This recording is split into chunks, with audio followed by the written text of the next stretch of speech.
United States. The United States, the rebellious teen in this family drama. It's the mid-1700s, and the 13 American colonies are fed up with Britain's rules. King George III thought it would be a great idea to tax the colonies on everything: paper, stamps, and even tea. Imagine taxing tea. It's like charging people for their happiness. The colonists were not happy about this. Their famous slogan was, "No taxation without representation." Basically, they wanted a say in how their money was spent. In 1773, a group of colonists, tired of paying high tea prices, decided to throw a party, the Boston Tea Party. They dressed up as Native Americans, sneaked onto British ships, and dumped over 300 chests of tea into Boston Harbor, because why just complain when you can make a statement? Things heated up quickly. By 1776, the colonies wrote the Declaration of Independence, a letter to King George that said, "Dear George, we're done with you. Sincerely, America." This document, mostly written by Thomas Jefferson, stated that all men are created equal and that they have the right to life, liberty, and the pursuit of happiness. And by happiness, they meant freedom from British control.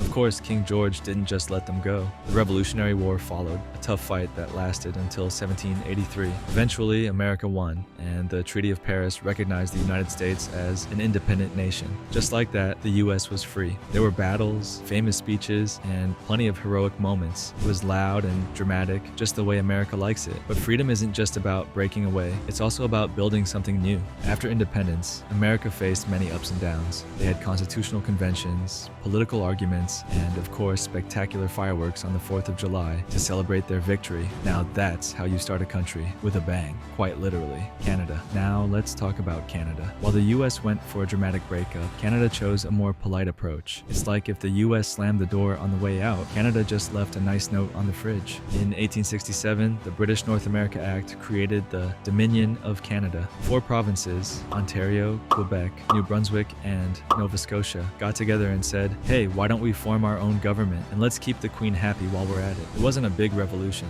It was more like a peaceful meeting with snacks. There was probably some maple syrup involved, though we can't be sure. Canada's journey to independence was filled with paperwork, acts of parliament, and polite conversations. They didn't fight off soldiers, they just asked, "Can we make our own decisions?" And Britain eventually said, "Sure, why not?" In 1931, the Statute of Westminster gave Canada control over its own foreign policy. Basically, Britain said, "You're old enough to handle your own stuff now." Canada agreed, but still kept ties to the British Crown. It was like getting the car keys, but still letting your parents drive, sometimes. But it wasn't until 1982 that Canada achieved full independence. Prime Minister Pierre Trudeau brought the Constitution home with the Canada Act. This was the moment when Canada officially said, "All right, we're doing this on our own." There were no battles or fireworks, just the signing of a document and maybe a Mountie or two nearby. So, while America's independence was full of big speeches and battles, Canada's was all about steady progress, polite requests, and lots of paperwork. And that's pretty much how these two countries' personalities were shaped. One loves to make noise, the other prefers to ask nicely and get things done. 2 different paths to freedom, but both made it in the end. Today, both countries are thriving, one with a flair for drama and the other with a flair for politeness.